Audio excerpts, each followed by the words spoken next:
గద్దరన్న సూర్యన్ చెప్పినట్టుగా ఒడిదొడుకులతో కూడుకున్న ఆయన విప్లవ ప్రయాణంలో అనేక మంది కలిసి నడిచారు. ఆ నడిచిన వాళ్ళలో హక్కుల అడుగులేస్తూ ఆయనతో పాటు నడిచిన వ్యక్తుల్లో నేను ఒక ప్రముఖుణ్ణి. గద్దరన్నకు పౌర హక్కుల సంఘానికి విడదీయరాని అనుబంధం ఉంది. ఈ అనుబంధాన్ని పంచుకోమని సూర్యం నన్ను పిలిచినప్పుడు రండి అన్న అన్నాడు, కానీ ఓ రెండు మాటలు మాట్లాడాల్సి వస్తుందని అనుకోలేదు మేమిద్దరం. అయితే నేను ఆపరేషన్ కగారు పేరు మీద భారత ప్రభుత్వం, బీజేపీ ప్రభుత్వం ఈపాటికే 162 మందిని బూటకపు ఎన్కౌంటర్ల పేరు మీద చంపేస్తే, అందులో మా అధ్యయనం ప్రకారంగా అత్యధిక శాతం ఆదివాసులు చనిపోయారనే విషయానికి స్పందించి పక్క రాష్ట్రంగా తెలంగాణలో ఉన్న అందరి మేధావులతో, ప్రజా సంఘాలతో వాళ్లకు సంఘీభావంగా నిలవాలనే ఒక ఆకాంక్షతో ఆదివాసీ హక్కుల పోరాట సంఘీభావ కమిటీని మొన్న మే 25వ తేదీన తెలంగాణ గడ్డ మీద మొత్తం భారతదేశంలో మొట్టమొదటిసారి దండకారణ్యంలో జరుగుతున్న ఆదివాసీల నరహననం ఏదైతే ఉందో దాన్ని నిలువరించడం కోసం, ప్రశ్నించడం కోసం ఒక సంఘీభావ కమిటీ ఏర్పడింది. ఆ సంఘీభావ కమిటీ రేపు శుక్రవారం, శనివారం 9, 10 తేదీల్లో ఒక అఖిల భారత స్థాయి 2 రోజుల సదస్సును నిర్వహిస్తుంది.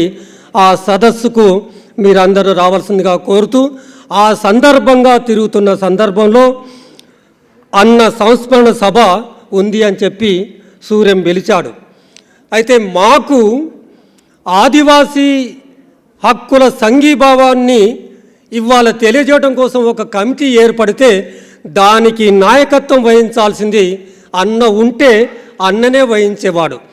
ఏ అట్టడుగు ప్రజల యొక్క విముక్తి కోరుకున్నాడో, ఆయన కోరుకున్నది ఒక వర్గీకరణ కావాలని కోరుకున్నాడు.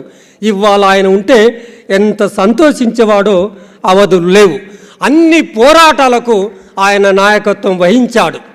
బూటకపు ఎన్కౌంటర్లు విచ్చడివిలిగా తెలుగుదేశం ప్రభుత్వంలో జరుగుతున్నప్పుడు ఆ బూటకపు ఎన్కౌంటర్ల వ్యతిరేక పోరాట కమిటీని ఏర్పాటు చేసి దానికి నాయకత్వం వహించాడు.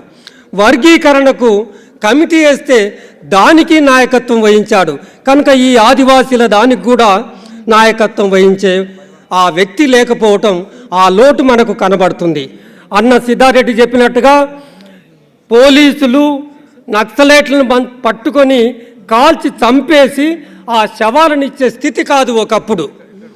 అట్లా మేమందరం స్పందించి శవాల స్వాధీన కమిటీని ఏర్పాటు చేస్తే ఆ శవాల స్వాధీన కమిటీ కూడా నాయకత్వం వహించింది గద్దరన్న. అట్లా నర్సాపూర్లో పీపుల్స్ వార్ హైదరాబాద్ సెక్రటరీని పట్టుకొని తనతో పాటుగా కాల్చివేస్తే, ముగ్గురిని కాల్చివేస్తే ఆ నర్సాపురం అడవుల్లో ఎదురుకాల్పులో చంపేసి శవాన్ని అక్కడికి తీసుకొచ్చి పోలీస్ స్టేషన్ ఆ ప్రెమిసెస్లో కట్టెలు పేల్చి కాల్చుతూ ఉన్నారు, తగులబెడుతున్నారు పోలీసులు.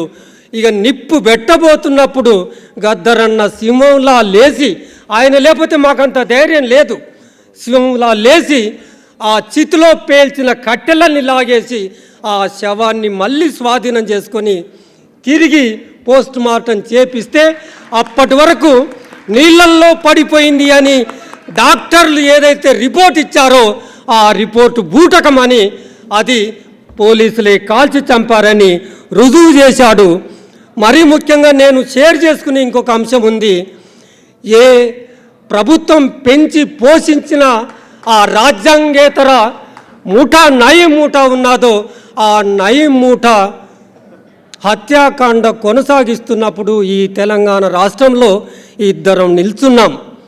ఆ ఇద్దరము నేను అన్న నిల్చుంటే అన్న దగ్గరికి వెళ్ళినప్పుడు మేము కింద పడుకుంటే ఆ మహానుభావులు పాలమూరు జిల్లా లేబరు అక్కడే ఉంటుంది. వాళ్ళు గ్రెనేట్ రాళ్ళు పెట్టుకొని పైన మాకు కాపల మిద్దె మీద ఉంటే మేము కింద పడుకున్న అటువంటి పరిస్థితులను ఎదుర్కొన్నాం.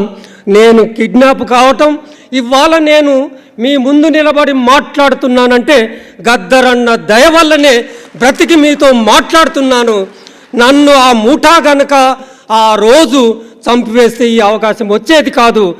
నన్ను పట్టుకెళ్ళినప్పుడు అన్న చెప్పినట్టుగా ముక్కలు ముక్కలు చేసిన పరిస్థితి, బెల్లి లలితలాగా ముక్కలు ముక్కలు చేయటానికి తీసుకుపోయిన ఆ క్షణంలో అన్న నా సహచరి సుజాత వెళ్ళి ఆ చంద్రబాబు ఇంటి మీద కూర్చొని, నీవు మా లక్ష్మణన్నను గనక వదలకపోతే ఆన్ని గనక ముక్కలు చేస్తే మరు క్షణం నీవు ఉండవు చూసుకో అని చెప్పి అక్కడ నిలబెట్టి ఆయన నన్ను బ్రతికి ఇక్కడ మీ ముందు నిలబడేటట్టుగా చేసినందుకు.